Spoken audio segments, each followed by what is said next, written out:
But I think the social media stuff was the news there. His comments about Google, I think in particular, come from this tweet from earlier this morning in which the president talked about doing a Google News search of his own name and being unhappy with the news outlets that were turning up in that Google News search. So today, this afternoon, we see more of the same kind of criticism from the president saying that Google and Twitter and the others really ought to be careful in terms of what they're doing. The president raising the idea that they are somehow putting their thumb on the scale ideologically in terms of which views get out there to the widest possible audience. Now, at the same time the president is saying this, we have Larry Kudlow and Sarah Sanders saying to me today that they are looking into Google and looking into Google News, but no specifics from this administration in terms of what that actually means. What does it mean for this White House to be looking into Google at this point? Google has put out a statement saying that they are not putting their thumb on the scale ideologically in terms of the results that come up. They want the best possible quality results to come to the top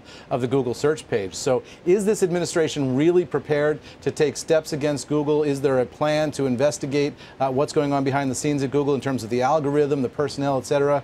No real answers on that coming forth from the White House. And then, of course, on the World Cup, the president had a wry moment there when he said that, 2026, I won't still be in the White House. Maybe we can extend the deadline. But as Wilfred knows, that 2026 will be the year that the United States wins the World Cup, because at least we'll qualify for that one.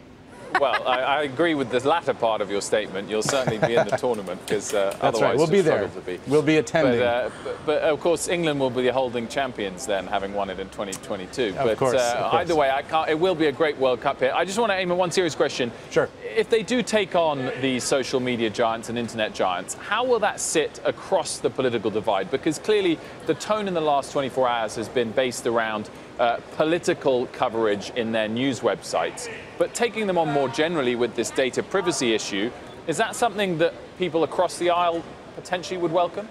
Look, this is a very different Republican Party that's in control of Capitol Hill now than even 2 or 4 years ago. Typically, Republicans would say that the U.S. government should be hands off private businesses and shouldn't tell them how to run their businesses, shouldn't tell them what to do, and that market forces will fix that. If people are unhappy with the search results on Google, they'll go to Bing or they'll go to something else where it's not skewed, if in fact that's what they see. Now, though, I think that there are a lot of people in the Republican Party on Capitol Hill who will follow the president's lead on this and who would be interested in an investigation, who would be interested in getting some answers from the people who put together the Google algorithm as to what exactly are the factors that go into that. Google's defended itself publicly here, but behind the scenes, you can imagine their lobbyists are going to grind into high gear this afternoon.